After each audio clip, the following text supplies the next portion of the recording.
আসসালামু আলাইকুম রহমতুল্লাহ। সবাই আমাকে কমেন্ট করছে, আপু সৌদি আরবে কবে ঈদ? তো আমি আমার ভাইয়া আপুদের উদ্দেশ্যে বলবো, সৌদি আরবে কালকে ঈদ। তো প্রত্যেকটা বছর আমাদের বাংলাদেশের সাথে আমাদের ঈদ সমান সমান হয়, একই দিনে হয়। কিন্তু আমি বাবারে জিজ্ঞেস করেছি, এই মারে জিজ্ঞেস করেছি যে মা, তোমরা হচ্ছে ঈদ এরকম করে করো কেন? তা এরা হুকুমাত বলে, হ্যাঁ পুলিশ রে বা সরকারি লোকেদের হুকুমাত বলে। তা বলছে হুকুমাত হুকুম দিলে তারা ঈদ করে, কিন্তু না আমরা চাঁদ দেখে ঈদ করি।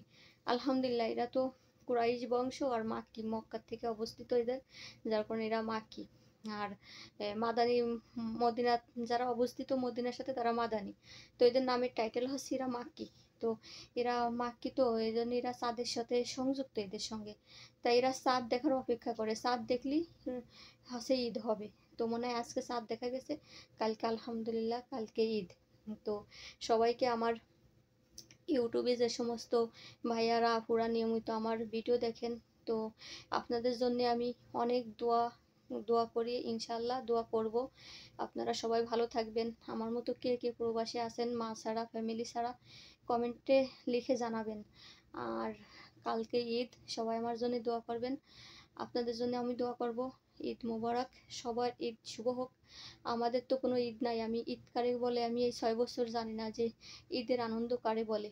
তো আনন্দ তো এমনি বাড়ি থেকেও কম করি, তারপরও ভাই বোন ফ্যামিলি পরিবার নিয়ে থাকাটা একটা মজাটা আলাদা, অন্যরকম শান্তি। আর এই যে কালকে এরা করবে নাকি একটু রুটি খাইয়ে যার যার রুমি দরজা দিয়ে ঘুমাবে না, আমি কি করবো না, আমি ফোনটাও নিয়ে বসে বসে টিপি করবানি। তো যাই হোক, এইভাবে ঈদ কাটবে না। তো সবাই ভালো থাকবেন, দোয়া করবেন, শুভ হোক আপনাদের ঈদ মোবারক। ঈদ মোবারক, ঈদ মোবারক।